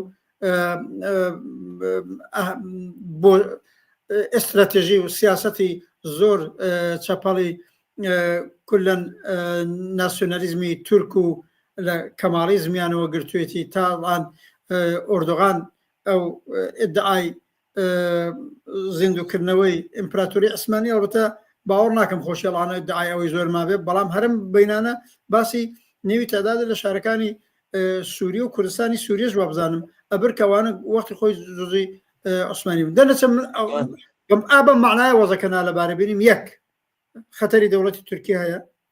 دەوڵەتی تورکیا لە عین حاڵات لە ئارایشدانەوەی ئایندەی حکوومەتی سووریەدا نەقشی هەیە هەرم تەحریری شام و ئەوانە ئەگەر حتا بیانوێت دەرەجەیەک لەسەر پای خۆشیان ڕاوەستن مەجبورن بە دەرەجەیەکی زۆر بە قسەی دەوڵەتی تورکیا بکەن وڵان تو ئیشارە پێکرد حەزات چاویان لەوەیە عربستانی سعودی چیڵێ قەتەر چیڵێ حتا ئەبێ حساب بۆەوە بکاتەوە ئەم دەوڵەتە لاوازە ئیسرائیل چیڵێ هەموو ئەوانە هەیە ینی پس ئەوڵین خەتەری دەوڵەتی تورکیا دومین خەتەری هەرەوەی ئەم حکوومەتی دمشق عاقبەت چه معاملەیەکیە بێ لەگەڵ تەجروبەی کوردستانی سووریا قسەکانی ئەمڕۆی هەرم بە قەولی تۆ جۆلانی زۆر دڵخۆشکەر نییە هەتا بۆ تەجروبەی کوردستان ئەڵە لە دیالۆگەین ئەوە بەریسبەت ڕەنگە 5 ڕۆژ 6 ڕۆژ لەوە پێشتێککە هەر نمتقی چیناوت ڕەنگە یەکێک بڵێ ئەمە مثبتەوە توێتی لە دیۆلۆگداین سایەکەین بە نەتیجە بگەین ئەوە لەگەڵ هەڕەشەکانی ئوردوغان بە دەرەجەی خۆ فەرقی هەیە بەڵام فورەن باسی وەش دەکا فدرالی ئەوانە نییە ینی مەزوریان ئەم خۆ بەڕێوە بردنە نابێ بمێنێ ئەو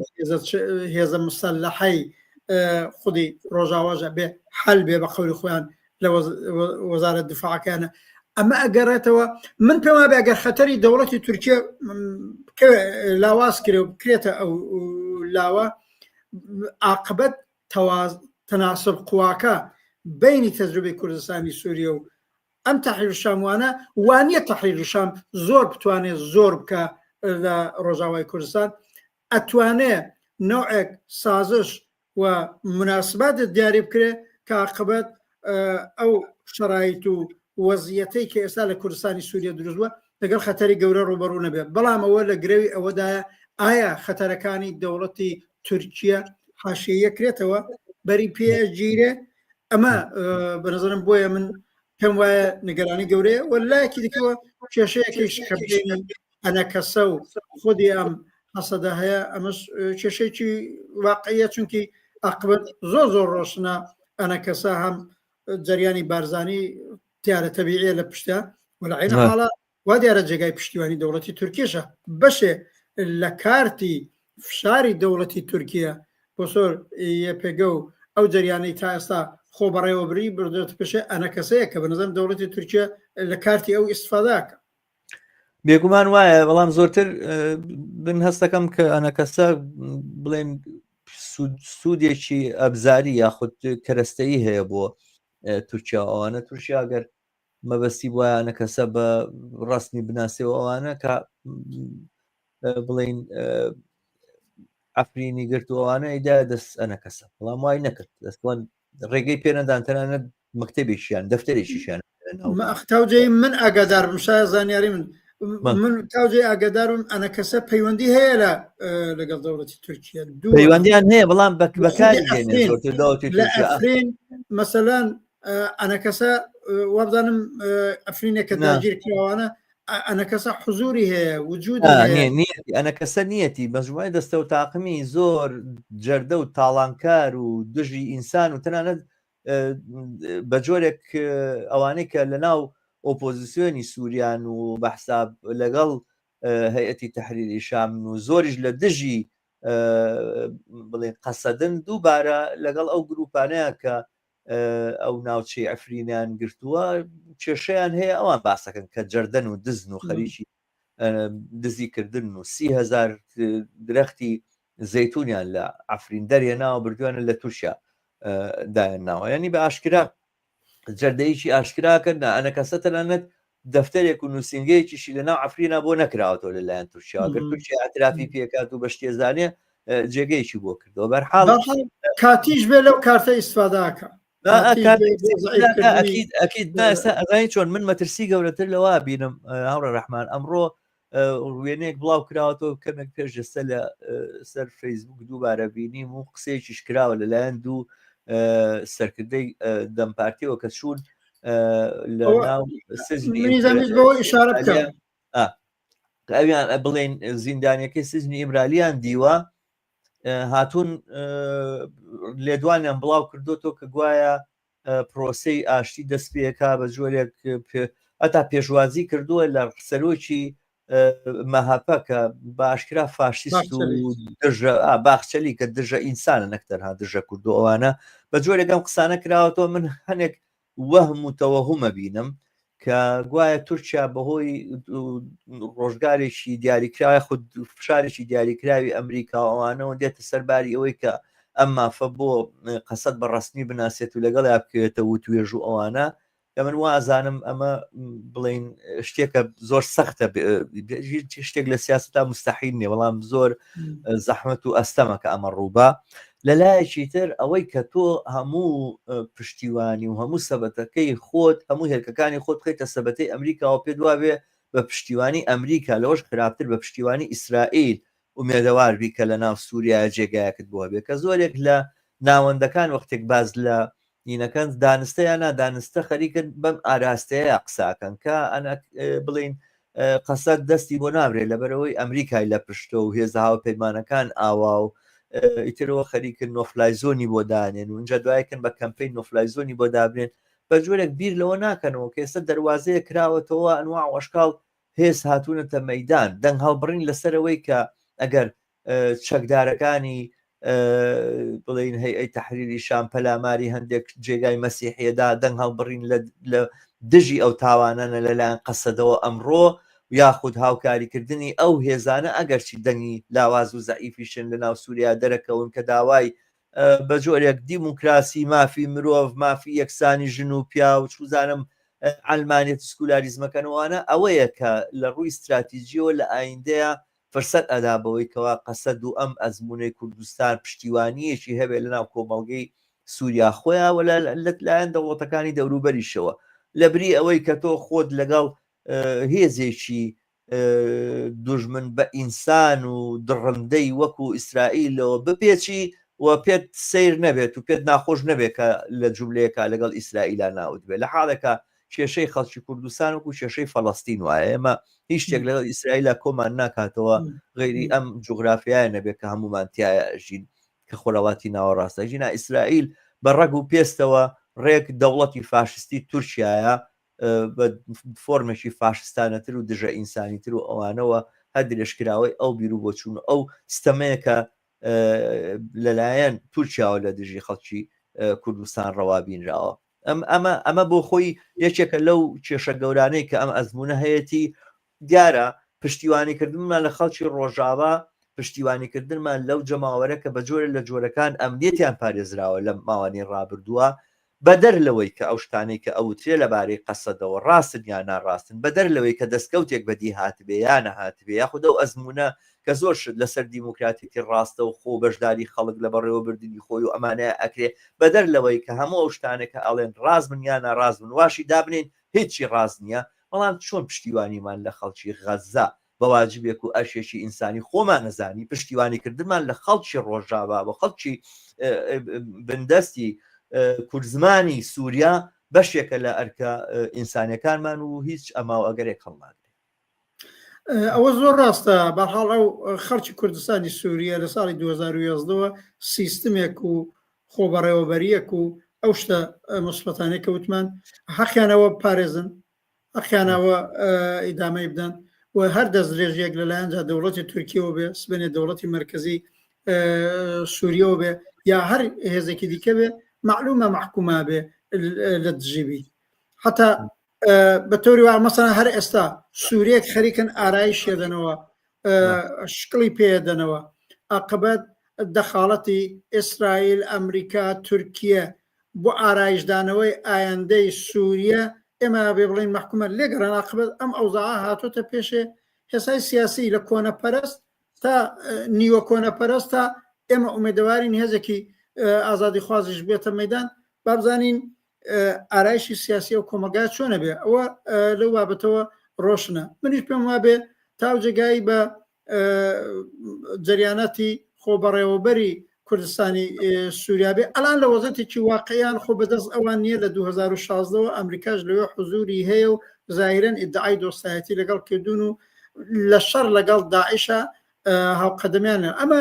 مناسبەتێکی عملی تاکتیکیە بەڕەخنەی ئێمە بیگرینیان نەگرین هیچی لە بەسەر نایە من لەسەرمە قسێکی ئۆتۆم نییە بەڵام ئەو قسەی تۆ زۆر درستە خۆش باوەڕی بڵاوکردنەوە بەوەی کە گویان نەجاتدەری ئێمە ئەمریکایە نەجاتدەری ئێمە یعنی خەڵکی کوردستانی سووریە یا هەر بەشێکی دیکە ئیسرائیلە هەڵەیەکی گەورەی استراتێژیکە هەڵەیەکی جددیە هەم بەلحازیەوەی کە لە تاریخ و لە تەجروبە بینراوە ئەمریکا هەڵان ئیسرائیل خۆ ئەوە کاریگەری نەبووە تا ئێستا ئەمریکا ئەو هێزە جێگای پشتیوانی نییە کە تۆ سەر و ماڵی خۆتی پێسپێری غیرەزەوەی هێزێکی ئەمپریالیستە غیرەزەوەی هێزێکی کۆنەپەرستە لە چوارچێوەی تەرحی ئەمپریالیستیا گویا ئومێدت بێ بە ئارزوویەکەگەی زۆر جێگای ڕەزامەندی ئەخە کۆمەڵانی ئازادی خوازی دەوروبەرت نییە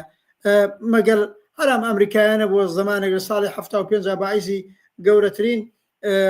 ئاشبەتاڵ لە بزوتنەوەی سیاسی ناسیۆنالیستی کوردستانی عێراقا بووە هەر ئێستا هەمیشە دایم ئەگەری ئەوەی کە ئەگەر ڕۆژێک لە ڕۆژان پشتیوانی ئەمریکا لەسەر تەجروبەی کوردستانی عێراق و هەرم دەوڵەتی ئیقلیمە لاچێ جارێکی دیکە تووشی فەشەڵی گەورە بنەوە ئەمە لێرە من یەک سەرنجم هەیە ینی بە فەرزی حاڵ بە پشتیوانی ئەمریکا ئەم دەوڵەتە لێرەیە لەگەڵەوەیە کە ژمنایەتی لەگەڵ هەموو ئەم دەوروبەری خۆیان هەیە ئەوانە بە پشتیوانی ئەمریکا ئەخ باشتر لەوەمان دەستگیرە بێکە لە هەولێرە هەمانە ئێستا 3 مانگە خەڵک معاشی وەرنەگرتووە فەرزی حاڵ ئێمە ئەوە پارێزراین شەڕمان لەگەڵا نەکراوە بەڵێ بە ئەزبوونە لە ئەوانەکە وەختێک منشکەمەوەیە پرۆژەیەک دەوڵەتێک حاکمیەتێک کە پشتیوانی ئەسلەکەی ئەمریکا و ئیسرائیل بێ بە تایبەت لە دنیای ئەمڕۆدا و لەو فاشیزمەی کە لە یەک ساڵی ڕابردوودا ئیسرائیل تەحمیلی کردووە بە منتەقە لە پەنات دەستمان عاقبەت خەڵکی غەزە وێران کراوە و دوێنەکە دووبارە چون 240 کەس کارمەند و کارگوزاری خودی خەستەخانەیان گرتو و دەستگیریان کردو بە دکتۆرەکەشیەوە بەرحاڵ ئەمە جێگای ڕەزامەندی نییە عاقبەت بە هەر قیمەتێت تۆ دەوڵەتت بۆ چییە بە هەر قیمەتێت دەسەڵاتت بۆ چییە ئەگەر لە پەنا دەستت ئینسان بە هەزاران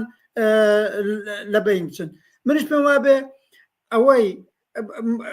بە هەر دەرەجەیەک خۆبەڕێوەری لە کوردستانی سووریا خۆش باوەڕی ئومێدەوارکردنی خۆشیان و دەرەوەی خۆشیان بەوەی ئەمریکامان لە پشتە و هیچ نابێ هەڵی گەورەیە و بەتایبەت ئەبێ لە بیرمان بێ دەوڵەتی ئەمریکا لەگەڵ دەوڵەتی تورکیا ئەوان رابطەی ئستراتێژیکتیانە دوو دەوڵەتی جزوی ناتۆن هیچ وەخت هەیەت حاکمەی ئەمریکا تا آخر حاضر نابێ قازانج و بەرژەوەندی خۆی لەگەڵ دەوڵەتی تورکیا بخاتە خەتەر لەبەر خاتری کوردستانی سووریا دەرنەچێ ڕێگاکەی چییە ئەبێت جارێکی دیکە پشبەستن بەخۆ و بە ئیرادەی ئەو جەماوەرە و بەڕاستی ئەو خەڵکە جەسوور و ئازایی کە کچوو کوڕی ژن و پیاوی ئێمە لە کوردستانی سووریا دیومانە چ مقاومەتێکم لە بیرمان نەچێتەوە تا داعش لە کوبانی شکستی نەخوارد هەرم دەوڵەتی ئەمریکا کە ئەو وەختە ئۆباما لە سەرکار بوو جانکێری وەزیری خارجەکەی بوو ئاوەڕێکی خۆ لە کوردستانی سووریا و حتا هێزەکانی یەپەگەی نەداوە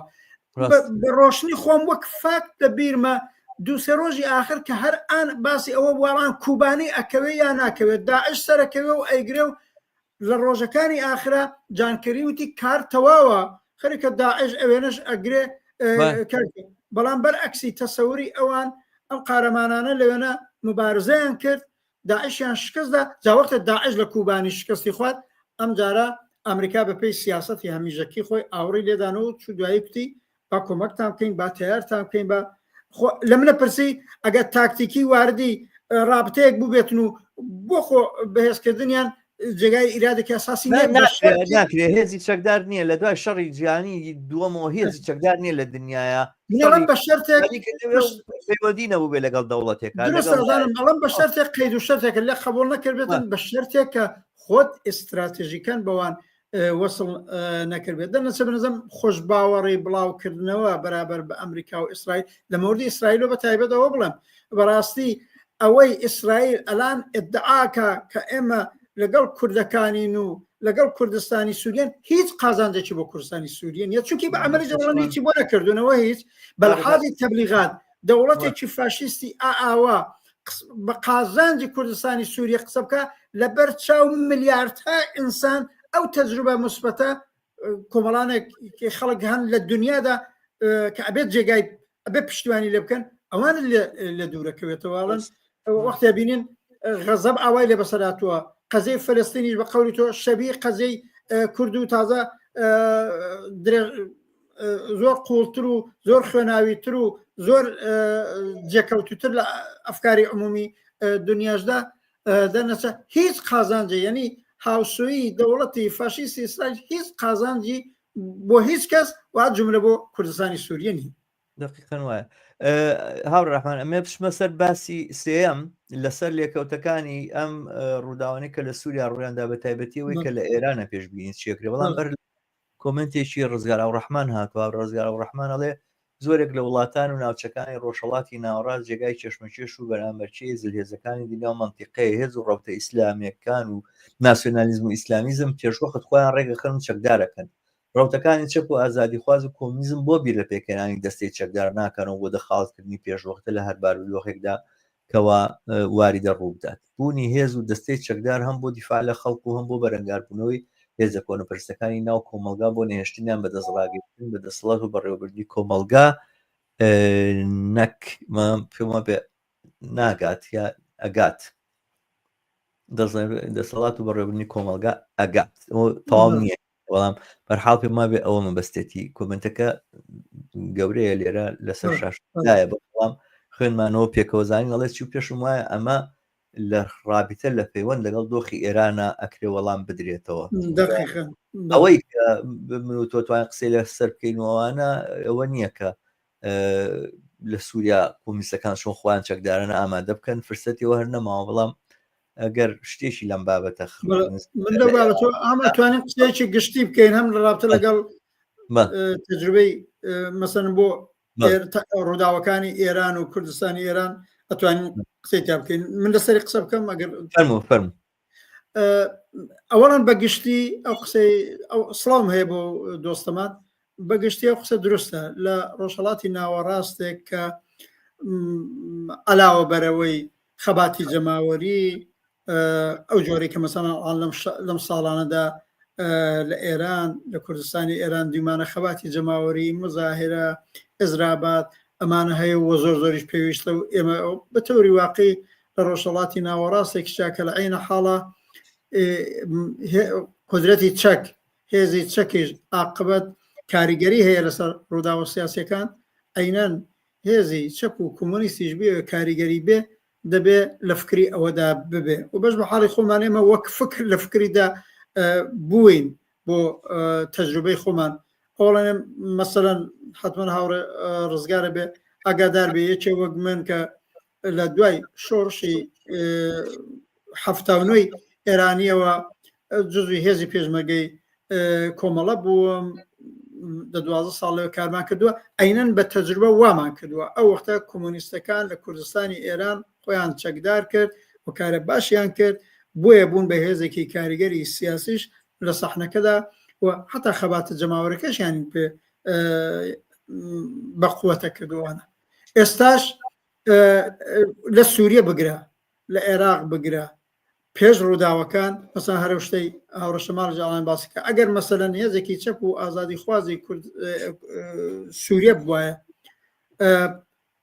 ئامادەگی بۆ ئەم ئەوزاعە بواە خوێندنەوەی وایە کە مەسەڵەن ڕووداوی گەورە ڕەنگە لە سووریە بدا و ڕژیمی بەشار ئەسەددا شاهد وایە لە 1-2 ساڵەوە پێشەوە لە فکری هێزی چەکداری خۆی بە شێوەی خۆی وایە چونکی ئەو جۆرەی بۆ هێزە ئیسلامیەکان ئەتوانن هێزی چەکداری حرفەی دروستکەن و حمایەتی قەتەریان بێ و عەرەبستانی سعودیان بێ و دەوڵەتی تورکیان بێ بەداخەوە بۆ هێزی چەپ و ئازادیخواز و کۆمۆنیستەکان ئەوە ئەو مەجالە نییە دەنەچە بۆە لە فکریا بن ئەوێنە نەکراوە نازانم لە ڕووداوەکانی بەعدیە چیەکەن بەتایبەتی خودیەوەی ئایا هێزێکی چەپ و کۆمۆنیست ئەڵان ئەتوانێ ئەوە هەیە سەر هەڵەدا لە سووریەدا با بەحسی ئەوێنە دابنین بەڵام مەسەلەن لەسەر لێکەوتەکان ئەم ڕووداوانە ئەم ڕووداوە گەورەی لە ڕۆژهەڵاتی ناوەڕاستەیە حتممە کاردانەوەی هەر ئێستا لەسەر فەزای سیاسەتی ئێران هەیە و ئێمە چەپ و کۆمۆنیستەکەیەڵان خەریکین زیاتر خۆ ئامادە بکەین بەرەو ئەو ئاڵو گۆڕانەی کە لە ئێران و لە کوردستانی ئێران دێتە پێشێ بە ئامادەگی سیاسی سازمانی ڕێکخراوەیی و عەجوملە چەکداریش بڕوینە پێشە مەسەڵەن ئێمە بۆ خۆمان پێمان وایە هێزی چەکدارێک ئێمەی کۆمۆنیستەکانمان بێ وەکو قەدیم و لە بارگا و لە ئوردوگا و لەم دۆڵیا ئەو دۆڵدای بنین و لەگەڵ دەوڵەتێک پشتیوانی دەوڵەتێک بەدەستبێنین و پشتی جبهەی بۆ دروستکەین و پۆلی بۆ پەیداکەین مەجالەکەی نییە مەسەلەوە نییە بە لە حازی سیاسی و تۆ قبولتەیان نا ئێمە تەجروبەمان کردووە ئەو مەجالە بە ئێمە نادەن ئێمە بیرمان لەوە کردووە هەر لە دڵی کۆمەڵگاکەدا هەر لە نێو جەماوەردا بە تایبەت لە نێو نەسڵی جواندا گروپ و هێزی چەکدار و مسلح دروست بکرێت ئێمە ئەس جملە سازمانێکمان بۆ ئەوە تعریف کردووە بە نێوی گاردی ئازادی دەورانێک بۆ 20 ساڵ لەوە پێش حتا گروپە ئەوڵیەکانیمان دروست کرد من ساڵی ئەتوانم بڵێم وابزانم ساڵی 2000 میلادی ئەو وەختە دروستمان کرد بوو زۆرێک لە شارەکانی کوردستانی ئێران لە سنەیەوە بگرە لە مەریوانیەوە بگرە لە کامێرانیەوە بگرە لە شارێکی وەک لە غەدە و کە بۆ خۆی شارێکی هەم تورکنشینە هەم کوردنشینە ئەم گاردی ئازادی ئێمە چالاکی سیاسی تەبلیغاتی لە خۆی نیشاندا چەکدار هاتە مەیدان بەرحاڵ لەو فاصلەدا یەک دوو مەورد تووشی زەربە خواردنیش بووین ئەڵبەتە خۆشبەختانە کەسمان لێ دەستگیر نەکرا یا کەس لە بین نەچوو بەڵام عاقبەت گروپەکان تێکچوون منزورمەوەیە بۆ جواب بە پرسیاری هاوڕە ڕزگار با دەبێ بیری لێ بکەیەوە ئەس جملە بەس بە حاڵی خۆمان لە فکریدان بە عەمەلی چەندە ئەتوانین پەرەی پێ بدەین گەورەی بکەینەوە ئەوەی ترە بێ کاری زیاتری بۆ بکرێت دەنا منیش پێم وابێ لە ئاڵوگۆڕەکانی ڕۆژهەڵاتی ناوەڕاستەوە بەتایبەت لە ئاڵوگۆڕی ئایندەی ئێران و کوردستانی ئێرانیشدا هێزی چەپ و کۆمۆنیستی دەبێ زەرفیەت و ئیمکان و قودرەتی ئەوەی پشتبەستوو بێ بە هێزێکی نظامی خۆی بە شێوەی خۆی و بە شکل و سازمانی خۆی پێویستە. زۆر باشە پێت وایە هاوڕە ڕەحمان کاریگەری ئەم دۆخەی سووریا لەسەر ئێران چیە بێ؟ جمهوری ئیسلامی کاریگەریەکە زۆر ڕاستە خۆیە لەسەر جمهوری ئیسلامی ئەگەر ئاوا بڵێن جمهوری ئیسلامی زۆر پێ زەعیف بووە جمهوری ئیسلامی کە بۆ خۆی ڕاسی ئەم محوەری مقاومەتە بووە لە ماوەی 40 ساڵ پوڵ و هەزینە و کاری بۆ خەرج کردووە بە تۆری واقعی محوەری مقاومەتەکەی شکاوە هەر ئێستا کۆمەڵانی خەڵکی ئێران ئەوە بە جمهوری ئیسلامی و ئەبینن هەر بە وتاردانەکانی ئەم دووسێ هەفتەی خامنەی هەفتە نییە 2000 قسەنەکە بە ئاشکرا قسەکانی هەرچەند ئێستا ئەوەی ئێمە پێڵین هارت و پورتەکە و بەڕووی خۆی نایێنێ بەڵام لە زمانی لەرزۆکیەوە گرتوویەتی تا بەرحاڵ بەعزەجەیەک ئاعترافکردن بەوەی زەربەیان خواردووە پیانەوە دیارە ئەوە لایەکەوە لەسەر جمهوری ئیسلامی ئەمەی بووە وە کۆمەڵانی خەڵکیش ئەیبینن و ڕاستەکەی کۆمەڵانی خەڵک بەوە قووەتی قەلبێک وەرەگرن کە جمهوری ئیسلامی خەریکە زەبوونی و زەعفەکەی زیاتر نیشان ئەدرێت بەشێکی دیکە ئەوەیە کە ئەمریکای کە بەتایبەت ترامپ دوای 25 ڕۆژێکی دیکە دێتە سەرکار لێستاوە باسی بوژاندنەوەی زەختی لانی زۆرەکەی یا فشاری حەدی ئەکسەریەکەی هەم بە تەحریمی اقتصادی و هەم باسی ئەوە هەیە دەستی دەوڵەتی ئیسرائیل ئاواڵە بکە بۆی لە شوێنە ئەتۆمیەکانی بدا لە شوێنی سەنعەتیەکانی دیکەی بدا شەڕێک بفرۆشتێ کە ئەگەر ئەم ئەگەری شەڕفرۆشتن بۆ سەر جۆغرافیای ئێران و ئەوە اتفاقان ئەوە زۆر بە زەرری هەلومەرجێکی شۆڕەتجێرانە و خەباتێکی ئاعترازی و جەماوەری هەر بەڕاستی هەموو ڕۆژێ لە شارەکانی ئێران و لە کوردستانیشا بەردەوامە زۆر بەزەرەر دەبێ ئێمەی هێزی چەپ و کۆمونیست لە دژی ئەوەی مەسەلەن ئێمە گروپێکی شەش جەریانی چەپ و کۆمونیستمان هەیە بە نێوی شوڕای هاوکاری چەپ و سەراسەری لەو بابەتەوە دەمێکە هەڵوێستی خۆی دەربڕیەوە ئێمە خۆمان وەکو حیزب چەپ و کۆمونیستەکانی دیکە ئەسان خوازیاری زیندووکردنەوەی حەساری اقتصادی لانی زۆر یا شەڕ و شەڕەنگێزی دەوڵەتی ئیسرائیل بۆ سەر جغرافیای ئێران چونکی بۆ بەشێکی ئەوەی خودی دەوڵەتی کۆنەپەرست و تەرۆریستی جمهوری ئیسلامی زۆرترین استفادەی لێکە بۆ سەرکوتکردنی خەباتەکە بۆ سەرکوتنی کۆمەلگاکە بۆ داسەپاندنی هەلومەرجی نالەبارتری ژیان و گوزەران ئەوە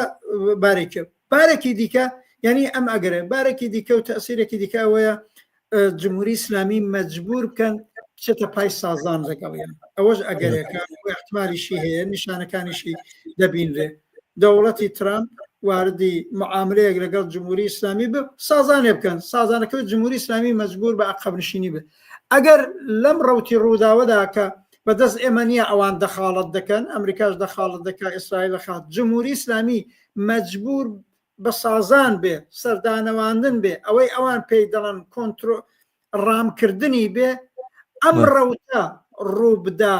مناسبترە بۆ جەماوەری خەڵکی ئێران و بۆ خەباتیان بۆ مبارزیان بۆ چینیکرێکار بۆ چونکی ئەوەڵان خەتەری شەڕەکە نابێ ئاوری شەڕە ناکەوێتە ئەوێنە کە موسیبەتەکانیشی بێت دوو سازانی جمهوری ئیسلامی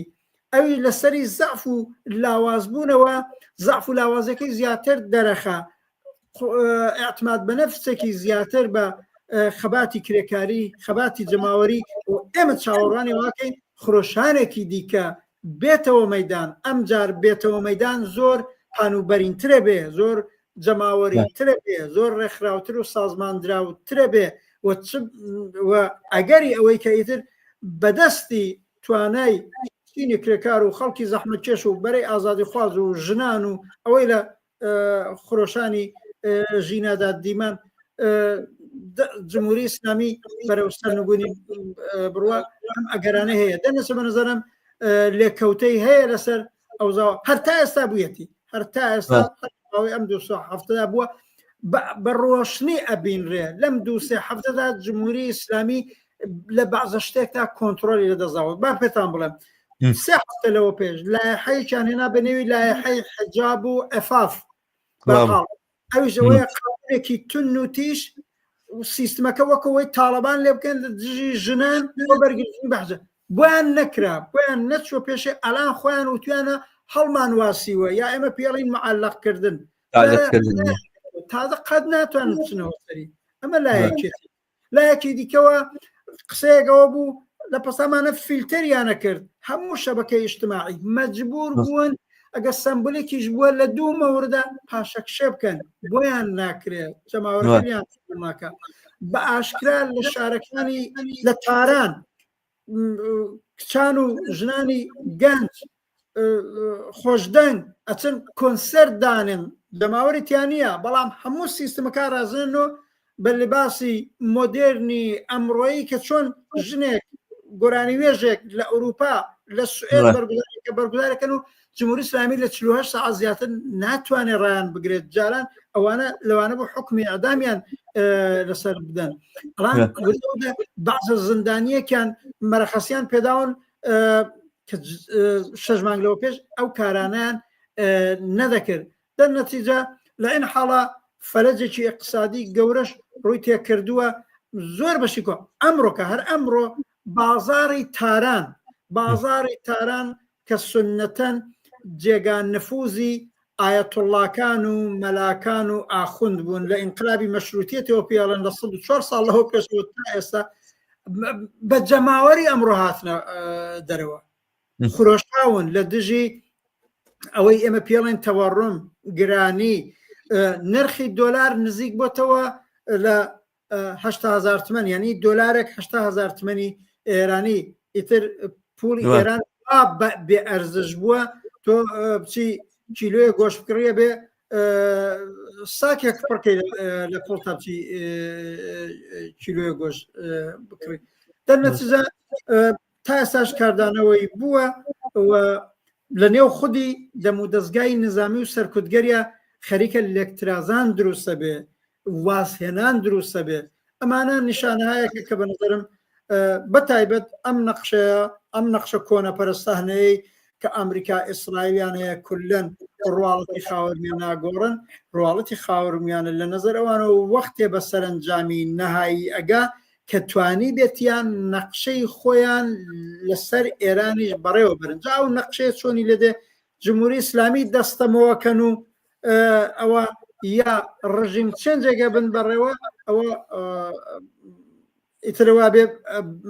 سەیری ڕووداوەکان تەماشا بکەین بزانین ئەم باسا توانین لە بەرنامەی تریشا پێکەوە بکەین ئاورە ڕەحمان ئەم باسە ئاو زۆرە کێشێمە تەنها دەواازەکەیمان کردەوە بەشێک لە کاریگەریەکانی ئەوەی سووریامان باس کرد لەسەر ئێران بەڵام خودی ئەوەی کە ئێران بەرەو کوێچێ زۆر ئەتوانێت چاک بابەتی بەرنامەی وا داهاتوو بکەین دابنین بۆ لەسەر جەن بە جۆر بە جۆرەکانی لایەنە جۆر بە جۆرەکانی چی لە مەترسیە چی فرسەتە چی ئەتوانێت دەست بکاتەوە بۆ چ کارێک بکرێەوە چۆن خۆ ئامادەکەین چونکە هەمیشەوان نییە کە مادەم دەوڵەت ئیمپریالیستەکان نەخشەدانێن و ئەمانەیە بە دەست و دەستە لە ژنۆدانیشین لە واپەڕینی یاخود لەو ڕووداوانەی کە لە نەوەتویە کارڕوویداوانە بە ڕوون و ئاشکرا دیار بووکەوە ئەمریکا بوو پەلاماری عێراقیدا و لە نەتیجێ و پەلامارەیە ئەو خرۆشانە ڕوویدا بەڵام لەناو خۆشانەیە هێزە چەپەکان وانە جوڵانەوەی شوراییان بەرپا کرد کە شتێک بوو لەگەڵ تەواوی وەزعەکانەیە خواردەوە بووە هەتا ئێستش ئەگەر بۆنێک لە چەپڕەوی لە کوردستانە هەیە ئەگەر بۆنێک لە ئازادی خوازی لە کوردستانە هەیە ئەگەر کوردستان بە جۆرە لە جۆرەکان دیارە فەزای سیاسەکەی هەر فەرقی بووە بەڵام هەر ئەم ڕۆژن ئاسوودەترە لە کوردستانە تاخو لە جنوبی عێراق وە ئیسلامیزم بەو ئەندازەیە دەسەڵاتی پێیان نەکردو لە کوردستانە بەشێکی هی ئەو ئەزمونەوە ئەو تەجروبەیە بووکە و جوڵانەوەی ئەو کاتە هێنایەوە بەرحاڵ ناڵێن کاریشی زۆر گەورە و عەزیم کرا لەو کاتەیە بەڵام بە دەرهەق بەو دۆخەڵ بە و ئینە نیشانی داکە کەمی ڕێکخراوە بە هێزێکی بچکۆلەی ڕێکخراوە کە ئێمە هەموو بیرمە هەموو هێزێک کە هەمان بۆ کاتە بە تەمەندرینمان تەمەنی 35 ساڵ نەبووە ژنانم چێ تەمەنی 35 ساڵ نەبوو لە ناو ئەم ڕێکخراوانەی ئێمەیە بۆ بە هەمووشی کۆت کرداتەوە بە تا سەریەک و ئەوانە 3-4 نەفری تێناپەڕان لە سەر تا سەری کوردستانە بەڵام لەگەڵ ئەوەیە جوڵانەوەیکی گەورە بەڕێکەوت و جۆرێک لە وای لێ هاتبوو کە دام و دەستگا چەکدارەکانی چەندین ساڵە چەکدارەوانە کە هاتبوون لە ناو شار یەکەمین هەڕەشەی خۆیان بەوا بینی کە چۆنچۆنی لەگەڵ ئەم جوڵانەوە مامەڵە بکەن بەسمەوەیە کە وانە کە بڵین دۆخێک هاتۆتە پێشەوە